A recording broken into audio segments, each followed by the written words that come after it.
Capítulo 7. ¿Qué barra cuánto barra cómo barra estilo barra iconización barra sustantivación barra adjetivación? Introducción. Este capítulo se enfoca a varios aspectos que requieren ser matizados para su abordaje, ya que en esencia, estos se refieren a las diversas características de los elementos verbales, texto, visuales o icónicos, dibujos, sonoros, onomatopeyas, o cinéticos, líneas cinéticas. Se desglosa de la siguiente manera: el grado de realismo o iconicidad, ve la cantidad ya sea de elementos, escala, volumen, proporción, etc. C. El modo o cómo en que esta cantidad de elementos es representada, D. Ese estilo visual o estético a que remite, E. Cómo se ve modificada, en cuanto a su forma original para representar dinamismo o movimiento, y F. La lectura inconsciente que realiza el receptor. A continuación se describen, de acuerdo a las significativas aportaciones que plantea José Dieguez 1988-58. Niveles de iconicidad. Este aspecto refiere al grado de detalle o grado de realismo en que es representado un elemento. Es más evidente en los de naturaleza visual o gráfica. Este nivel de iconicidad o realismo ha sido desarrollado a diversos grados o niveles, que van desde representación abstracta, dibujos figurativos estilizados, dibujo realista, fotografía B/N, fotografía color, holograma 2D, holograma 3D, modelo en escultura a escala y por último la referencia real, una persona, por ejemplo. Abraham Moles 1981-53. Iconización. Este aspecto corresponde a la cualidad que tienen las imágenes para poder ser representadas a diversos grados de realismo hasta la abstracción. Es decir, prácticamente toda imagen está sujeta o es viable para representarse desde un grado abstracto, hasta un grado de natural o físico. Por ejemplo, la representación abstracta de un caballo o ave, hasta llegar al grado realista máximo, la representación real, o sea, la presencia del objeto real en sí. Estilo. Este aspecto se refiere al modo en que la representación más evidente en el dibujo, es afectada por un estilo o modo estético. Es decir, un ejemplo aplicado al cómic es cómo se vería el dibujo de un caballo o un ave en estilo cómic underground, o estilo manga, o estilo línea clara, o línea atón, estilo académico, etc. Es posible notar cómo cada estilo remite un ambiente en específico, o bien un contexto cultural o artístico o incluso social. De ahí, la importancia de percibir qué estilo puede reforzar o incluso desvirtuar un discurso visual o gráfico. Es tener cuidado con este aspecto, ya que si bien, un argumento puede ser excelente, pero si el ambiente o estética del dibujo contrasta o desvirtúa si no es esa la intención original, puede afectar el conjunto. Dibujo iconizado. Esta característica es más evidente cuando reconocemos en inicio las funciones internas de un elemento icónico, gráfico o visual, como código que cumple con funciones específicas, ya sea como viñeta, o como línea cinética, o bien, los elementos tipográficos que conforman las onomatopeyas. Entendiendo esto, un dibujo iconizado es aquel que, siendo primero un código, se convierte en simplemente un dibujo, conservando visualmente la apariencia de código, o bien, incluso sería correcto decir, que los dibujos se iconizan. Por ejemplo, la viñeta puede convertirse en una ventana o una burbuja. Pero estos, es importante insistir, no pierden su función original, que es comportarse como viñeta. La representación de un sonido puede convertirse en un edificio que escala un personaje y continúa conservando la función como onomatopeya, etc. En resumen, un dibujo iconizado, es aquel que, siendo icono, puede comportarse como dibujo. Ejemplo, una retícula de viñetas se comporta como un edificio. Sustantivación icónica. Este recurso refiere al que represento y cuánto represento. Es decir, alude a cantidades.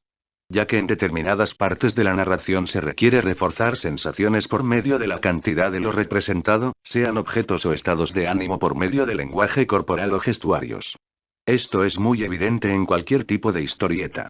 Es evidente desde la cantidad de volumen muscular de un superhéroe para representar su fuerza o valor. O bien la ausencia total de elementos en una página para referirnos a un descanso, silencio u oscuridad. Entonces es con la sustantivación que podemos reforzar sensaciones o ambientes, estados de ánimo o incluso empatía con los personajes.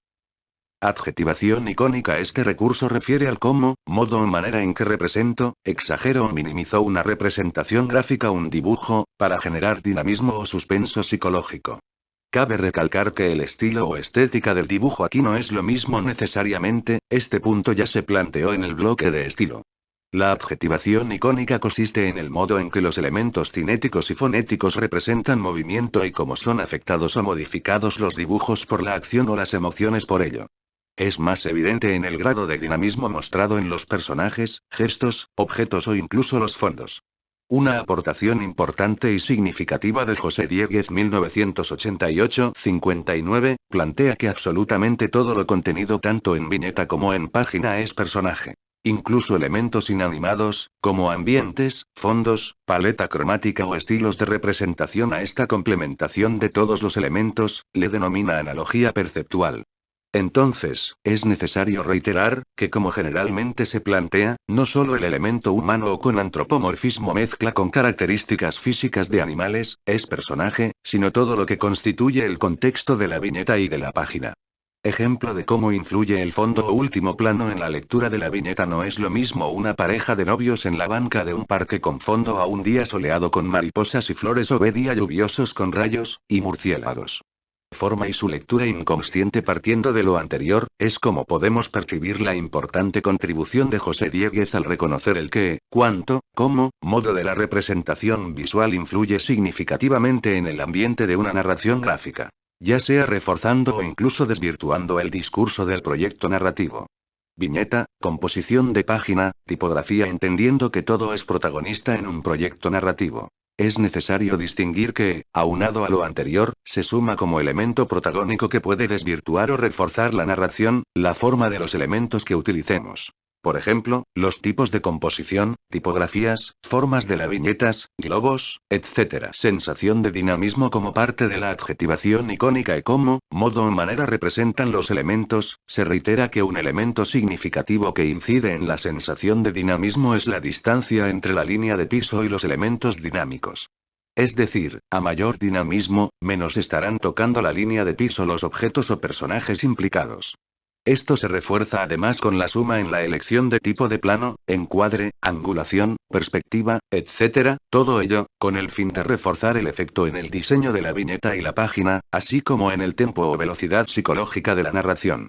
Nivel de realismo o detalle afectan o inciden en el tempo de la narración. Este aspecto es planteado por M. C. Cloud 1993-90, para referir que entre más detalle o grado de realismo exista en el dibujo contenido en la viñeta, el tempo se alentará. Pudiendo sumarse a este recurso el aspecto de la dimensión de la viñeta como la splash page doble página, en comparación con el tiempo de lectura de una viñeta de dimensiones mínimas dentro de la página. En resumen, una viñeta grande y con más grado de detalle tendrá un tiempo más lento de lectura, que una suma de viñetas pequeñas más sintéticas en el dibujo. Gestuarios y lenguaje corporal. Tanto Will Eisner 1990-102 y Mike Chin 2004-108, refieren a la importancia del lenguaje corporal como una herencia de los signos visuales que han servido a los seres humanos para comunicar estados anímicos, actitudes e incluso reflejar estados subconscientes, o bien de alerta o peligro. Siendo antecedentes de ello las pinturas primitivas rupestres, evolucionando hasta ser codificados, tanto lenguaje como de rostro como de cuerpo. Algunos gestos o actitudes que pueden mencionarse como ejemplo de ello son: confianza, protección, peligro, agresión, alerta, amistad, miedo, amor, comodidad, etc. Como lenguaje corporal representan una exteriorización de sentimientos, pensamientos e intenciones. Juega un papel indispensable la intensidad en la representación de los gestos, así como la estética, siendo sumados otros elementos externos tales como la iluminación o efectos de contraste. Sumar a ello la paleta cromática, así como el efecto de los diálogos, encuadres, perspectivas, planos, ángulos, etc. es una suma o complemento de todo.